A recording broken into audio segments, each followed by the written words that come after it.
Welcome to the B County Commissioners Court special call meeting, gentlemen. The county judge won't be with us this morning. He's traveling. Today is Monday, April 26, 2021 at 9 o'clock. We will call this meeting to order. It's in the B County Courthouse Commissioner Courtroom number 110, 105 West Corpus Christi Street, Beeville, Texas. We'll do an official call to order. Commissioner Frias, would you say a prayer, sir? Would everyone please stand if able? Let us pray. Dear Heavenly Father, we thank you so much for all the blessings you provide for us. We ask you to please watch over all the work that we do here, watch all the commissioners' decisions, open our eyes and our hearts, and listen to all of our constituents. We thank you for all the blessings you provide. Watch over our county and keep us safe. In Jesus' name we pray. Amen. Amen. Pledge allegiance. Pledge allegiance to the Flag flag of the United States of America, and to the republic for which it stands, one nation, under God, indivisible, with liberty and justice for all. Texas pledge. Honor the Texas flag. I pledge allegiance to thee, Texas, one state, under God, one and indivisible. Thank everyone for being here. Stein, how are you, ma'am? Good, how are you doing? You're gonna want to speak in there, I'm sure. We have some other visitors, Ms. Dirks and Sure. Percy. Would y'all like to speak in a minute, or we'll wait till we get to that item? Okay. We have some more folks coming in right now. We have Commissioners Court opening remarks. I think, it's Thaddeus and Ms. Yeah, I believe it is. Yeah, it's been a kind of a busy month. Attended an insurance meeting with April and a few others. Had a very, very good meeting. The good news and the bad news is we're going to have insurance. The bad news is it's going to cost us a little bit more. But again, that's along the lines. April can tell you every year it's been that way. It's a little better this year than it was the last year. Some of the claims are better. Also, had a huge Halo flight recognition for the new hangar for that one. Attended that meeting there. Was quite exciting. A lot of people were there. We did not get to move any dirt, but we did get to hold the golden shovels, so it's really nice. Then after that, I got to stand by and I attended the ribbon cutting ceremony at the Beeville Municipal wastewater plant. Got to sit there for about an hour and a half. Trust me, the improvements will be much better. Just to highlight, it's quite exciting. There has been some few changes right now just to get them moving in the right direction. A lot of things have been added. It's about $7 million to do this project when they're done. One of the things that I did over here in the conversation was, those of you that pass by there, you'll always see brushes running. Well, that's the aeration, is the brushes, which is why it's not really the way it should be. There will probably be, as I understand, possibly adding some areas in the bottom of the tanks, which will eliminate most of the sweet smell of Beeville. Checked with TxDOT, waiting on a response back from them on the lighting for Skidmore Tynan School District. Have the system putting in there. I think we're still waiting on some poles and everything else. There's a lot of that going on. Met with Blue Diamond, one of our companies moving into the South P County, and they're moving forward with their plans to continue on. Just pretty much other than that, it's been kind of business as usual. Telephones ringing and answering phones. I do have a couple of projects that I'd like to see later on down the road when we bring in the budget. So I'll be bringing those in later on, gathering some information on right now. One last thing, I met with Tynan Water Board, not Tynan Water Board, I'm sorry, Skidmore Water Board. Met with Mrs. Baker, Lisa Baker, and we're in the middle of working with Natalie with the Grant Works on some information that I need. And so we'll be looking at some of their problems that they have in their area. Other than that, I'll refer to the next. All right. Been a busy week. Started off last week with meeting AEP call.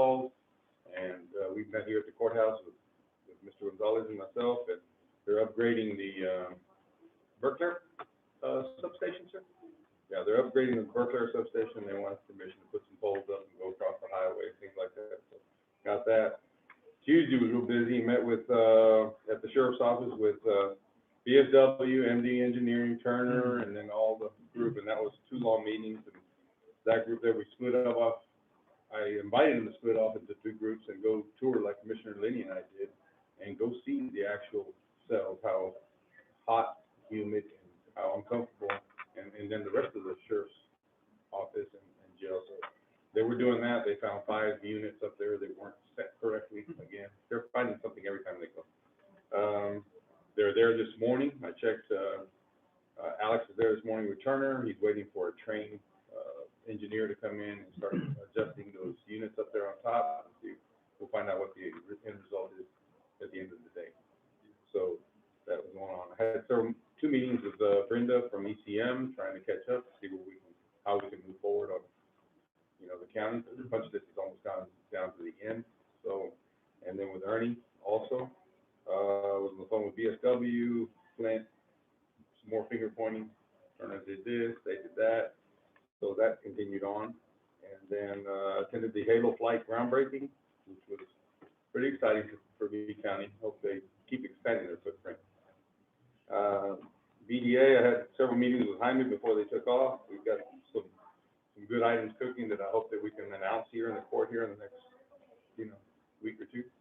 And some upgrades there. And that was my week. Awesome, thank you, Commissioner. Commissioner, could I add 2 more items? Absolutely. One is, Wednesday, this coming Wednesday, I have a meeting with the Beeville Zone and Planning Committee on the cell tower, Okay. for our letter of protest. And, I'll be meeting with them at the John Fulton Event Center at 6 o'clock. So y'all are welcome to show up. Anybody who would like to show up would be great. Wednesday at 6? Yeah, at 6 o'clock, and it'll be, headed there. So, but that's it there. I also have to meet with, Jennifer Rucker. She's wanting me to look at the doctor's building, which is next to the hospital. There are some issues there that we're gonna address this next week. So those are the other 2 things. Thank you. Thank you, Commissioner. I'll go last, if you don't mind. Okay. The week was pretty quiet. The weekend was not. We worked on, cleaning up the sidewalks on West Corpus Christi. We started there at the South Lightburn at the old FINA station and worked all the way up to Jackson Street, crossed over and walked all the way back down to North Lightburn, cleaning up the sidewalks and whatnot. Want to thank a few people that came out and helped. Environmental Officer Robbie Guerrero, Mr. Benny Ray Puente came out, Johnny Rangel III, Laura Landine, Chris Maldonado, and Lewis. It was funny because we were sitting there working, and Lewis and Chris stopped in the middle of the street and wanted to know what we were doing. And he said, well, let me go. I got a little backhoe. Let me go get it, and I'll come help you guys. So that was awesome. At the St. Mary's staff, Cindy Brown, Betty Hinkle, Robert Casares, Patty Johnson came out, and then there was a couple of students were doing some 4-H volunteer work, Braden Hinkle and Jay Hinkle. Everyone came out. We had a group of Cindy and Betty and the 2 kids. They went ahead of us and picked up all the trash all the way down and all the way back. And then the rest of us were weed eating, and it was a mess. So we got it done. I said it took us from 8:30, and we finished at 8:30. And Mr. Guerrero stayed with me the entire 12 hours working. And the rest of them had to go. They picked up trash. They had to leave, and then Patty and Robert had to leave around lunchtime, and Lewis, and then they got that done. And the rest was just weed eating all the way back, and we got it done. And then the Fruit Loop supplied lunches for us, and I want to thank those guys. And then yesterday, Robbie and my mom and myself, we went out and we blew off the sidewalks all the way down and back. So all that done. I also want to thank Ms. Robert Cantu in April for letting us use the golf cart. That was a blessing, hauling back weed eater string and fuel and drinks, water, whatnot. So, it was a hot day but we got it all done. So, that was about it. That was enough. That was enough. Looks great, though, by Sounds the like way. Looks Yeah, it great. does. It looks great. It looks Good job. great. Is that all, sir? That's it. Everything's pretty routine. I have a couple of things that stick out over the last couple of weeks that I'd like to share. Everything else is routine business. Road and Bridge is taking care of some issues in the precinct, some road recoverings, 204 and one near Normanna, and there's some limbs they're going to be cutting. And I also attended the Halo flight dedication. It was very good. I agree with the commissioners. We want to help them increase their footprint any way we can. They're doing a fantastic job. They brought their newest helicopter down. It's state of the art. I think what they told us, it was the only one in the world like that right now. It's single pilot, and it's here. And I think construction is going to start on the hangar real soon. Beck Brothers is going to be the contractor, so it's all going to be local. Go ahead, sir. We have a second one coming in September. Another one's coming, another helicopter. Another of those state-of-the-art helicopters. The two things I'd like to share with everyone, and they were two phone calls I had recently. One of them was about something else, and then it moved into the area of the folks that are traveling through all South Texas heading north from the border. And it was an individual near Mineral that brought some things to my attention that, as a rancher, I hadn't even thought about. We all are always supposed to be aware of our surroundings, always. What's going on around you? What's out in the brush? What's coming down the hall? But this lady said that she is finding people in the brush near her gate. And what she's doing now, when she gets out to open the gate, she's taking the keys out of the vehicle. Because what has happened south of us, gaugers that are gauging oil and gas wells will go somewhere to gauge the well, and they'll look down and somebody just drove off in their vehicle. And they're driving the vehicles until they run out of gas, and they're just leaving them. So my advice, and what I'm going to start doing when I go to the ranch, because normally when I go to the ranch, I don't lock my pickup inside the ranch, but there are things in that pickup that no one needs to have. And I will start locking my pickup now inside the ranch, because normally when I get in there, I get on a tractor or I get on something else to go feed the cattle, and I'm away from the truck for maybe an hour, 3 hours. Well, I want to come back and find it still there. Yeah. So my advice to everyone, start being more aware of your surroundings, lock your vehicles. You live in town, lock your vehicles. You live in the country, lock your vehicles. There are thousands of people heading north from the border. And a lot of them are really good people, but there are a few nefarious individuals in that bunch. And they will do whatever they have to further whatever it is they're trying to do. So lock those vehicles. The other thing that I want to bring up, had a call from a lady in another county wanting to know what we did to stop the oil field waste facility from going in near Pawnee. And I know Commissioner and I worked very hard, Commissioner Haggard and I worked very hard to do that. We had a fantastic court, and we all worked together. She said that they promised that when that facility came in, it wouldn't smell. So she and her husband, they bought their dream property, 130 acres, built a nice house. Well, they're downwind from this facility about a quarter mile. And she said when the wind is not blowing and there's kind of a dew in the air, the kids they can't go out of the house. The smell is so bad.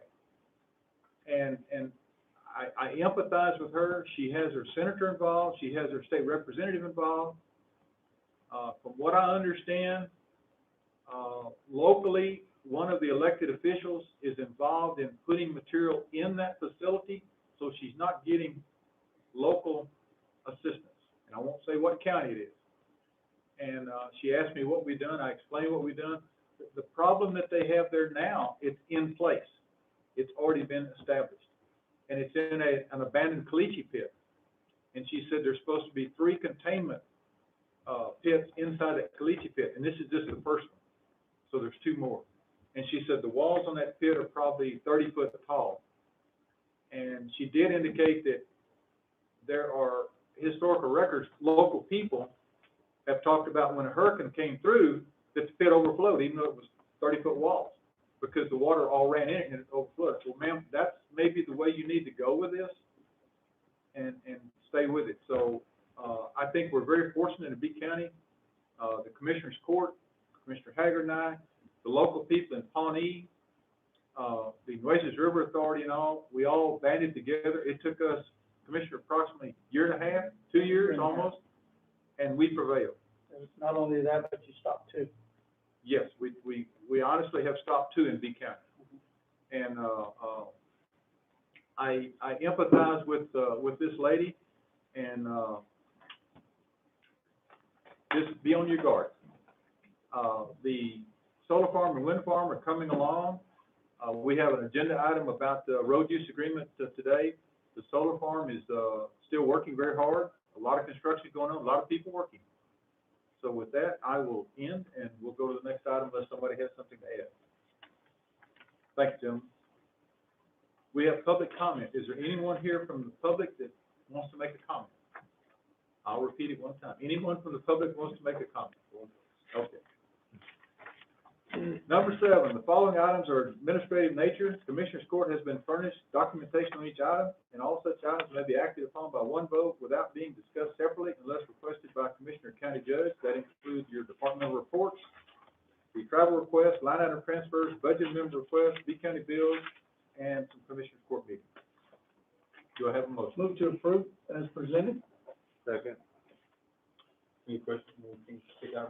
Well, I have submitted the February and March financials with my quarterly investments.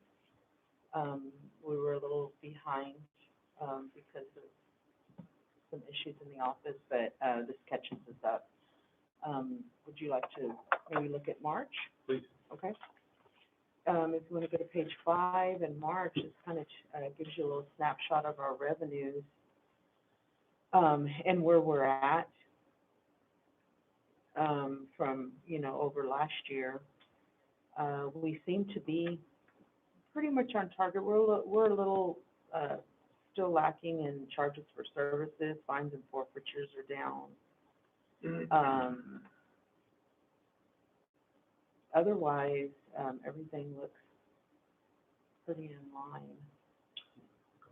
Madam Mark, one thing that stands out to me, I'm going through the different, departments' reports, and financially, they're all up tremendously over what they were.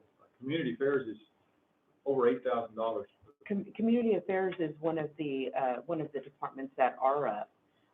We have a few JP offices that are down, and just overall, they're just a little bit down from last year and what we're comparing to. And so next month, we're in April, so you'll see that was COVID month last year. So we're going to kind of see what it was like last year in April and where we're at. So it'll be a little bit different picture next month. But I think we still look pretty good. Our revenues are coming in on course. We don't, and none of our TDIC reimbursements are in here yet. They'll come in. You'll see them in April. So that's a big chunk out of our revenues. Any other questions? No, I do want to comment, all 4 JPs have done a really outstanding job of Considering this, sir. yeah, considering what's going on here now. Yes, Yeah, I think they've done a great job. Any other comments or questions? I have one more comment. Yes, sir. CJIS, if you all saw the CJIS report, which is the last page there, we are now 100% all the way across the board, which is a huge amount of great work by those involved in it.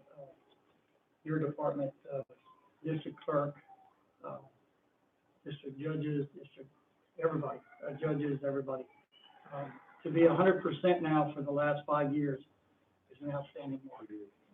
It really is. Especially considering where we came from, Commissioner. Yes. We were on the verge of losing state grants because of our percentages. That's it. That's all I have for comment. We have a motion and a second. All those in favor say aye. Aye. Opposed? Passes unanimously. Thank you, gentlemen. Number 8, Expo request for arena fee waiver from the Bee and Live Oak County U.S. Marine Toys for Tots roping event for renovation of the Beeville Vineyard on June 12, 2021. Mr. Rodriguez is not in the audience, but this is comes before the court on a regular basis. So moved. Second. We have a motion and a second. Any discussion? All those in favor say aye. Aye. Opposed, same sign. Passes unanimously. Thank you, gentlemen. Thank you. Yes, ma'am. Thank you for being here. Number 8, creation of committee for the American Rescue Plan. I think that's a judge's item, and I would recommend we have a motion to table. Table. Second. Number 9. All those in favor say aye. Aye. Opposed, same sign. Passes unanimously. Thank you, gentlemen. Number 10 is the First Amendment to the Road Use Agreement and Master Road Repair Agreement between B County and Helena Wind LLC. That is my item, if you will. Ms. Stein, would you like to address the court? Yes, please.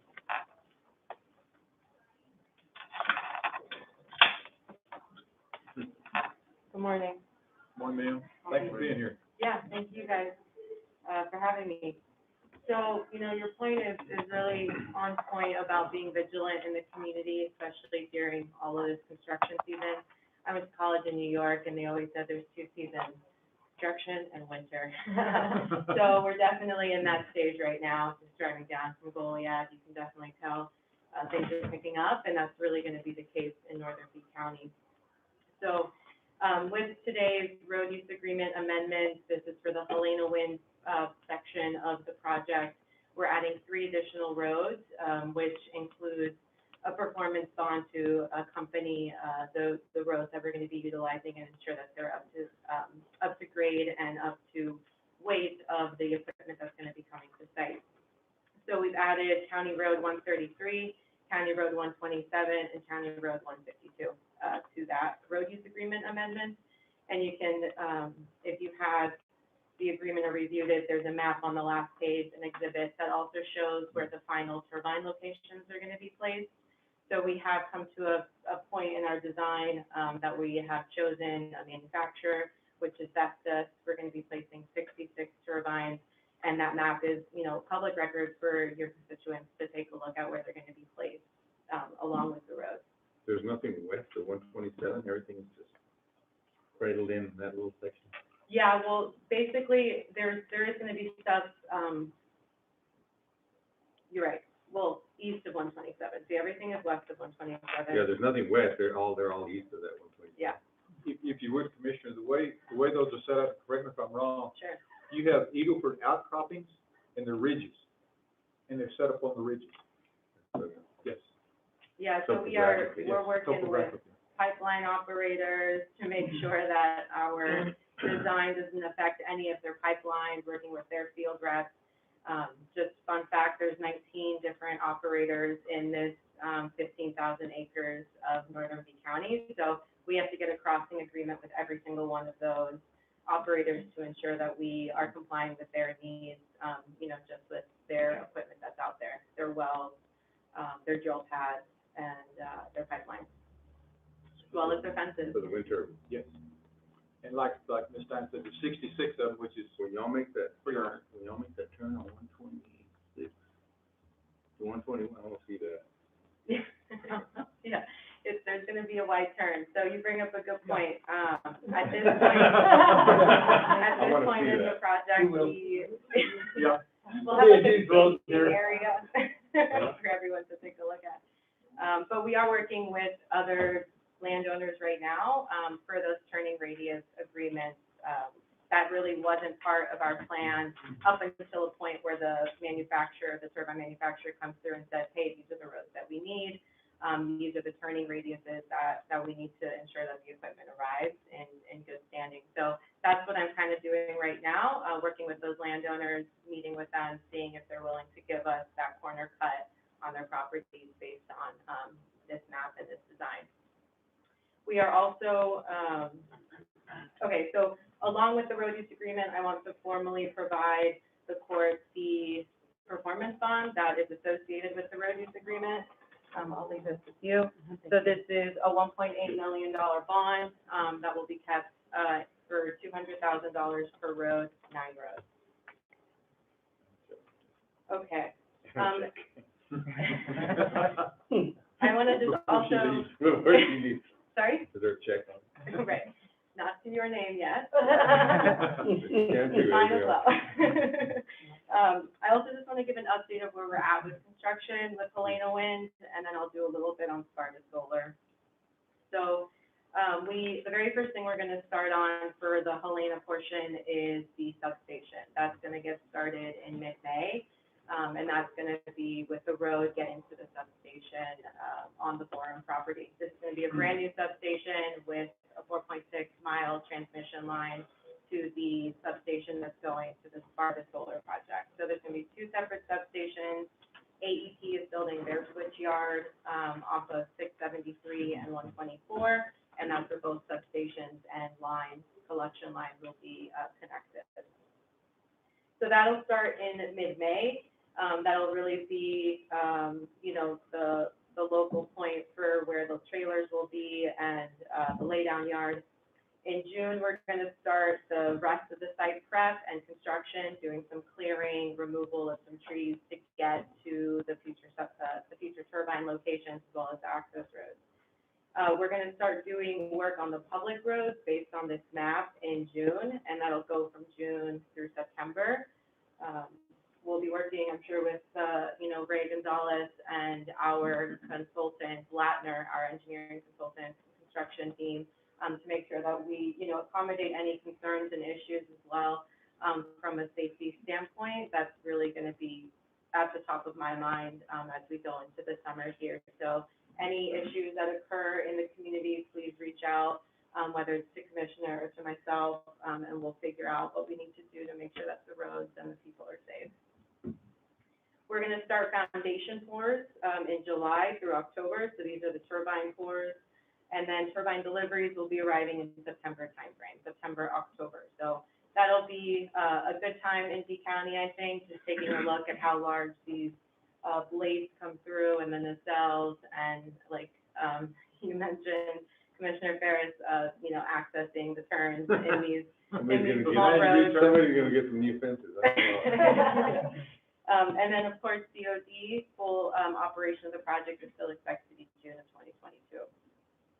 So that's Helena Wind. Any questions, from you guys? Okay. Nice.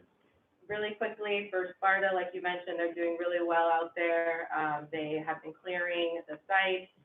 We had some surveyors, some biologists out there taking a look before we remove some of the trees, making sure that all the birds, nests, eggs are, all taken care of. So we're at a point where they're really getting rid of the rest of the, heavy tree and mesquite. We're gonna be beginning the fun activity of the Sparta project sometime in June through April, which is getting the piles and the racking up so that the modules can arrive, in September timeframe, and getting those, turbines up on the equipment and the racking system in the fall timeframe.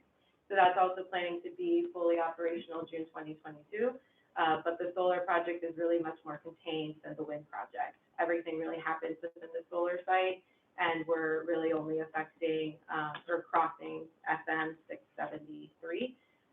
But, the wind project is really more of the concern in terms of activity and trucks being on site to, bring around concrete, and of course the turbine equipment.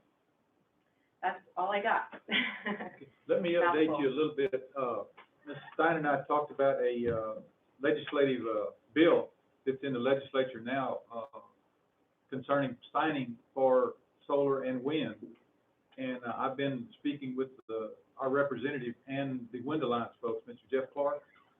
And it's moving. It's going to be tweaked a little bit. It's going to be probably a little bit less than what we talked about. Okay. We're looking now possibly of making sure that the name of the company is above the door and an emergency phone number is just below the name. It will serve the purpose that we need in being able to know who to call if there is a problem. Our first blush was a large sign at the entrance. There's been some objections to that by the large landowners in West Texas that own 25 and 30,000 acres of land. And our whole objective was to be able to get a hold of these folks. So that's kind of where we are now, ma'am. I don't know what you knew, but it's it's out of committee now, but it'll be tweaked in session. Okay. So- Yeah, the company is excited about this. We fully support the bill. You know, ensuring that each turbine has the necessary information in case if there's an emergency is critical.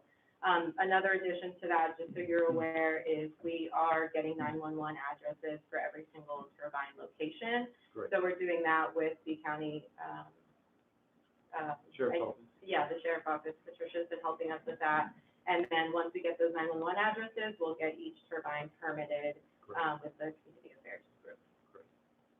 Good, thank you, ma'am. And Mr. Gonzalez, this concerns your bailiwick. Is there anything you'd like to add, or is everything the way it should be, sir? Everything looks good, Commissioner. Good. Well, I know that you've worked very hard on this, and Ms. Stein has worked very hard, and you brought it to us, and we appreciate all the work, ma'am. Absolutely. Thank you, guys. Since it's in precinct 2, I'll make a motion to approve. I'll second. We have a motion and a second. Any other discussion? All those in favor say aye. Aye. Opposed, same sign. Passes unanimously. Thank you, gentlemen. Thank you, Ms. Stein. Thank you. Yes, ma'am. Well, to be signed. Thank you. Number 11, we're talking about renaming 100 to 400 North 10th Street to 100 to 400 North Lady Cat Lane in Skidmore, Texas. Mr. Haggard, I believe this is yours, sir. Yes, it is. First and foremost, I want to, give a huge, thank you to, Maida Salas. She is the one who, met with me and asked what it would take. For those of you who don't know about it, this is the one that the road, the end of it runs right there with, in front of the ballpark and the high school. It runs down along the track and all of that back in there. That one has had a little old wooden sign up there for probably, I'm trying to think when my oldest one graduated, so it's been there that long, probably 50 years. It's just been kind of named that, just the students have always called it that. She came to me, asked me what it would take to change that name. I gave her a huge list of people that she needed to talk to. Basically, it covers all the EMS people, the services, fire, rescue, sheriff's department, all of this. She took it upon herself to go meet with everybody, get a formal letter signed by every department.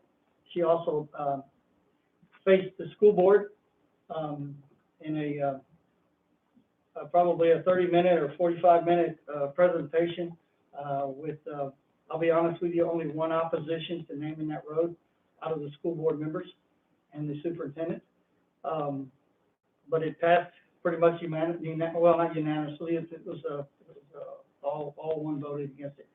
She did bring all this information to me. I've already met with Mr. Gonzalez. It's just a matter of putting up that sign. The other side, the south side of it will still remain 10th Street. And so my motion is to allow this rename of, the renaming of 100, 400 North 10th Street to 100, 400 North Lady Cat Lane in Skidmore, Texas. We have a motion. Do we have a second? Second. We have a motion and a second. Any further discussion? I've got a question, Commissioner Haggard, because a few people have asked me, why are we naming it Lady Cat Lane versus not just Bobcat Lane? Bobcat Lane is the street that runs down along the Golden G Ranch. That one is actually Bobcat Lane. That was brought at the school board meeting. That was the main question, is why we don't name it Bobcat. Bobcat's been named long before I became a board member on the school board and long before I became commissioner. Everybody on the board, who's basically, I think most of them are all graduates from Skidmore, Right. remember that being done. So that part, that's the reason for it. It's not officially named. As far as a sign, I don't even think there is a sign out there, right? I'd almost have to go look again. But I think if that's possible, we can put that up there. But it is the one that runs next to the Golden G Ranch, runs by the ag building, and runs by the tennis courts back to the elementary school. So that is actually the Bobcat Lane. But maybe a lot of people don't know that. And I think That that's was just a it. question, like, you know, you're gonna have them, why is it Lady Cat Lane? Why are you leaving out the guys? And that way it's clear to everyone who is questioning and Right, watching. This is why. And I need to research, I'll get with Ms. Clark and with Gonzalez, I'm sorry, and we'll talk about. Yes, sir. Commissioner, is Buckhead Lane, did it go through Commissioner's Court? That's what I'm gonna go through here and see. Because if not, we will run that one through also. Because, again, just so you understand, we did not go through the postal service because the postal address is off of 796. It's off the front, so that's why we didn't have to go through the postal service. It'll be the same thing with Bobcat. We will not have to go through the postal service. There are no addresses there. So, but I'll put that on there to research that and find out. Shouldn't take very long to find it, I'm sure. But again, that was a good question. I appreciate that. And we need to just inform them. Like I said, I've been there for almost 30 years now. I never knew it to be Bobcat Lane, but all my kids did. All of them do it, so. And it may have just been officially named and not gone through Commissioner's Court. Right. But that's easily protected and done, so. Again, thank you, Commissioners. We have a motion and a second. Any further discussion? All those in favor say aye. Aye. Opposed, same sign. Passes unanimously. Thank you, gentlemen. Number 12, graduation letters for all B County Independent School Districts 2021 graduates. Mr. Haggard, I think this is your item, sir. Yes, it is. We do this currently every year, and just so that most of you don't know, we not only do Beeville ISD, Pawnee ISD, or Skidmore ISD, Pettis ISD, but we do Pawnee ISD. I want to explain that because they're just 8th graders, but that's the end of their school. They have to go somewhere else. So they have graduated through 8 years of being taught there. So we honor them as we honor everybody else. So I make a motion that we do this again this year and put out graduation letters to all. Second. We have a motion and a second. I have some discussion. Commissioner Haggard brought this to the court many, many years ago, and it is a fantastic program. The Commissioner's Court individually signs every letter. It's not a stamp, and the court pays for the letters. This is not something that B County is paying for. This is funded by Commissioner's Court members. So, big hats off to Commissioner Haggard for bringing this to the court. We appreciate these folks going through school and graduating and moving to their futures, and we're a little bit of a part of it, and we hope that they do well in the future. So we have a motion and a second. Is there any further discussion? Well, let me add, most of them receive packets from your state representatives and some of your other senators and things like this. And again, I want to emphasize what Commissioner DeWitt said. It's at no cost to the county.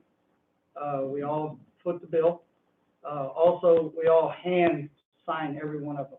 And I've seen all the ones that come from elsewhere, and they're not hand signed. So when you look at the list, and Ms. Estrada can tell you, it's a huge amount of signatures that we have to do. It's a 2 or 3 hour event for each commissioner. So again, I appreciate everything that the Commissioner's Court has done to keep moving this thing through. And I just appreciate it. Thank you. Great idea. And one thing that I know that happens, let's say Commissioner Farias or Commissioner Haggard, or Commissioner Lenny or myself, individually knows that kiddo, we put a little personal note on it. And I've heard back from those people because they look at them, they mean a lot. So Commissioner, again, kudos to you, sir. Thank you. We have a motion and a second. Any further discussion? All those in favor say aye. Aye. Opposed, same sign. Passed unanimously. Thank you, gentlemen. Number 13 is an interlocal agreement between B County and the B Development Authority requesting assistance to reseal a wide road. Mr. Gonzalez, is this yours or Mr. Haggard's?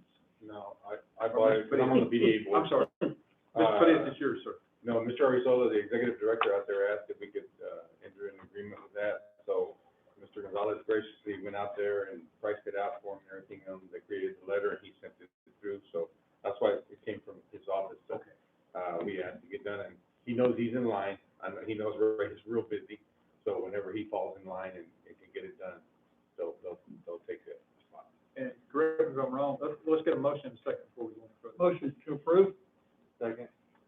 Okay, discussion, one thing that we need to let the public know is that, this is not done free. This is an interlocal agreement where the entity, like a school or a fire department or Halo Flight, pays for the materials and the county supplies the labor and the equipment. That is correct. So the cost is gonna be $11,445.68, and that'll be paid to B County for the materials. That's correct, yes. That's correct. Any further discussion? We have a motion and a second. All those in favor say aye. Aye. Opposed, same sign. Passes unanimously. Thank you, gentlemen. Number 14 is Gulf Bolton Supply, Inc., credit application for road and bridge. Ms. Cantu. This is, housekeeping for road and bridge, credit application. Do we have a motion? Move to approve? Second. We have a motion and a second. Any further discussion? All those in favor say aye. Aye. Opposed, same sign. Passes unanimously. Number 15, update, discussion, and possible action regarding B County COVID-19 status, preparedness, and contingency planning. This is probably the judges, but I know Mr. Willow is here, sir. Do you want to address the court? If I could. Yes, sir, please. Mike Willow, COVID-19 Response Coordinator. Currently, I just got off the Department of State Health Services website. In the state of Texas, we've had a total of 2,455,715 cases of COVID in the state, of which there are 64,035 active cases. We have 381 here in B County, of which our total is only 2,573.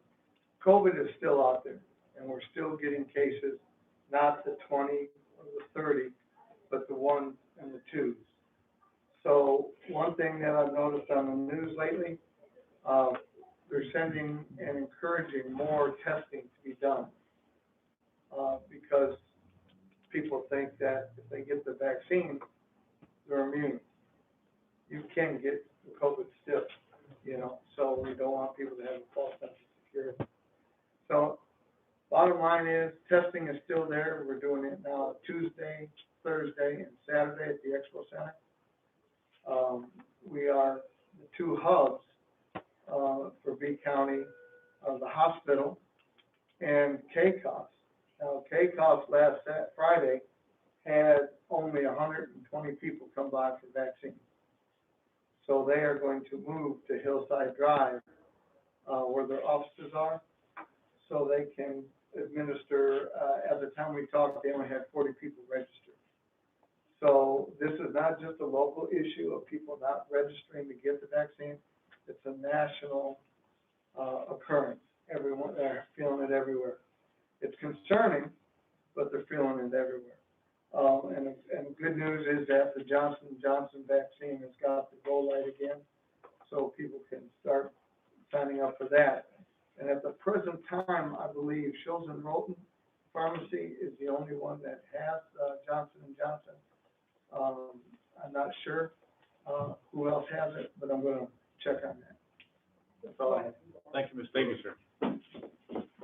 That was just a housekeeping item. Number 16, report and possible action on recent IT issues impacting county operations. I'd recommend we table this, gentlemen. Do we have a motion? So, Second. We have a motion and a second to table. All those in favor say aye. Aye. Opposed, same sign. Passes unanimously. Thank you, gentlemen. Executive session, we do not, to my knowledge, have an executive session today. So number 17 says adjourn. Do we have a motion? Motion to adjourn? Second. All those in favor say aye. Aye. All those opposed, same sign. Thank you, gentlemen. Thank you all for being here. Stein, thank you, ma'am. That concludes our commission court meeting for today.